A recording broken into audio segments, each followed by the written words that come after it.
Blackstone Audiobooks presents Thomas Aquinas in 90 Minutes by Paul Strathern. Introduction. Thomas Aquinas died on March the 7th, 1274, and ascended to heaven.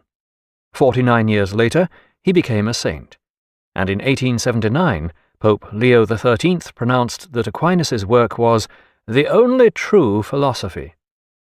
Aquinas thus made a break with the great philosophical tradition of getting things wrong. This sets him apart from all other philosophers, and perhaps even from philosophy itself. Indeed, there would seem to be nothing more to say on the matter, unless, that is, you happen to believe that our thinking has made some advances since the era of the Children's Crusade and the Chastity Belt. Being the subject of many a sickly hagiography filled with winsome anecdotes and unquestioning acceptance of much metaphysical twaddle has done little for Aquinas' philosophical reputation. All we see is a shadowy figure amongst the incense clouds of theology. It is difficult to discern the finest philosophical mind in Europe for 1,000 years, since St. Augustine. Yet Aquinas is unquestionably of this stature.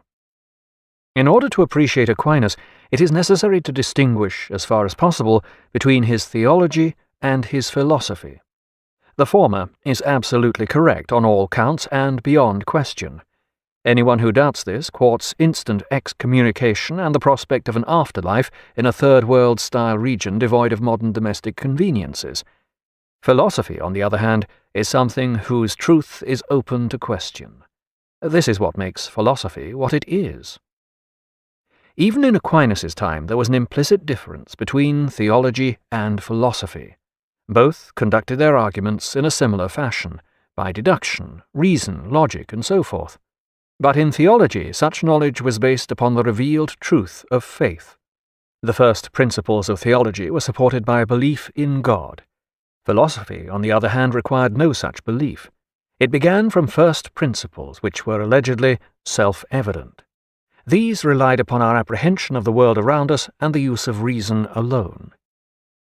In practice, of course, theology and philosophy often overlapped, especially in the religion-dominated civilization of the medieval era. Such a state of affairs may appear quaint in these godless times, but in fact our thinking is reduced to an uncannily similar state. Modern philosophy merely papers over the divide between theological and philosophical thinking. Even to philosophize, we must start with a belief in something, basic assumptions which remain beyond our ability to prove by reason. For example, a belief in the coherence and consistency of the world, without which there could be no scientific laws. But surely this is just quibbling. Isn't this what self-evident means? It's obvious the world is coherent, even if we have no way of proving it. Not so. Modern quantum mechanics, which deals with the behavior of subatomic particles, has neither coherence nor causality. This is, of course, science, and it is possible that we will soon come up with some overall theory, a theory of everything, say, which will overcome such apparent inconsistencies. But this is not the point. Under present conditions, a belief in the ultimate consistency of the world is no more justifiable than a belief in God. In fact, this remains true under any conditions. Which brings us to another relevant comparison. The late 20th century is almost unimaginably different from the medieval era. The contemporary mind in an advanced technological society bears precious little resemblance to a medieval mind. Some philosophers and scientists have even begun to question whether these two individuals share such a thing as a common humanity. They argue that there is no such thing, only an ever-evolving species. For them, the concept of humanity implies such outmoded entities as a soul, an unvarying human condition, a consciousness which eludes scientific pinpointing, a belief in the uniqueness of individuality and such, notions which have no place in a world of Darwinian evolution, DNA, cloning, and similar miracles which have contributed to modern self-understanding. In which case, what possible relevance has Thomas Aquinas to us, the simple souls who cannot accept such an extremist scientific view, obstinately clinging to the notion that Hamlet, Faust, and even Dante still have something to say to us, will need little convincing. Those who believe that we are in the initial throes of an unprecedented era of human development amounting to a fundamental evolutionary transformation will need more persuading. But a case can be made. Progress in the 600 years between Aquinas and the start of the 20th century was to all intents a leisurely amble. By the end of the 20th century, this has quickened to a headlong dash. If we consider that the worldview, or mindset, of Aquinas has become an irrelevancy over the centuries, how much shorter before ours too joins the scrap heap?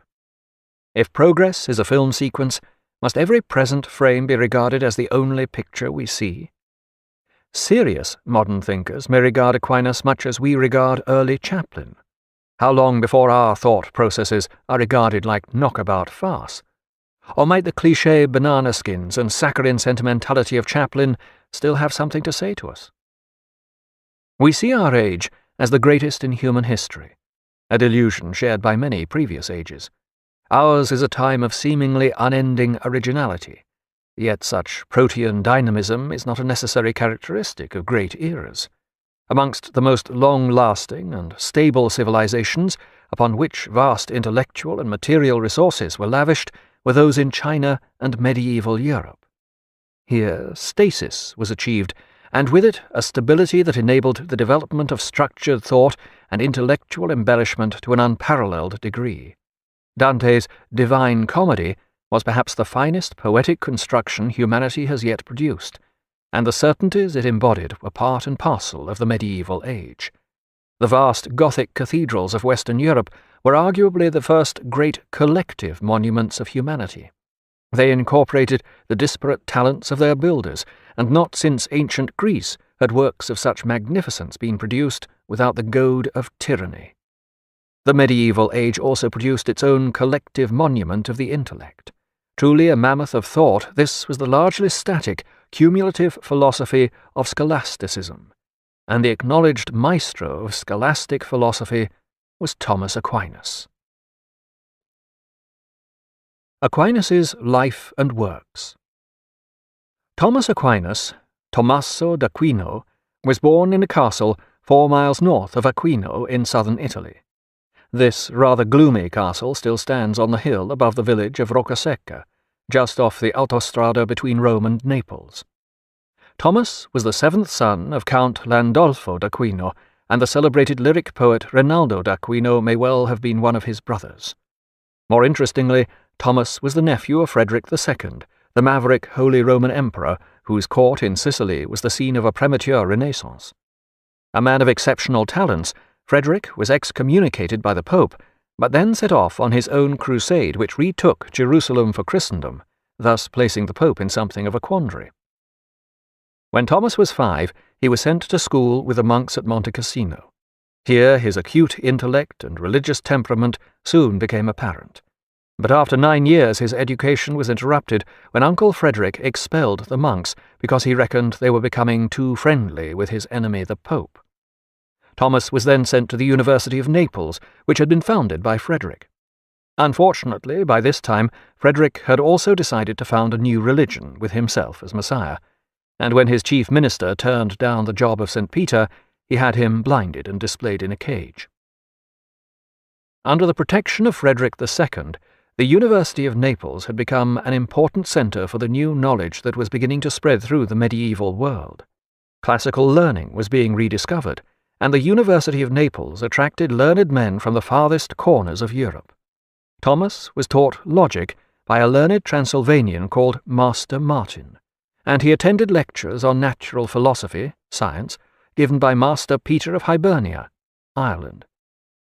It was Master Martin who introduced Thomas Aquinas to Aristotle's treatises on logic, which played such a dominant role in medieval thinking. Aristotle is generally credited with the invention of logic in the 4th century BC. The word logic derives from the Greek logos, word or language, and originally meant something akin to the rules of discourse.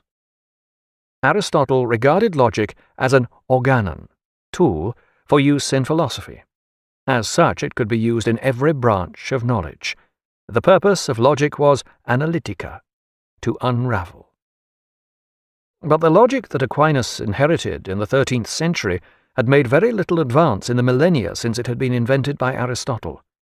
Its main form of argument was the syllogism, described by Aristotle as an argument where certain facts are set down and nothing more to say on the matter. Unless, that is, you happen to believe that our thinking has made some advances since the era of the Children's Crusade and the Chastity Belt. Being the subject of many a sickly hagiography filled with winsome anecdotes and unquestioning acceptance of much metaphysical twaddle has done little for Aquinas's philosophical reputation between his theology and his philosophy.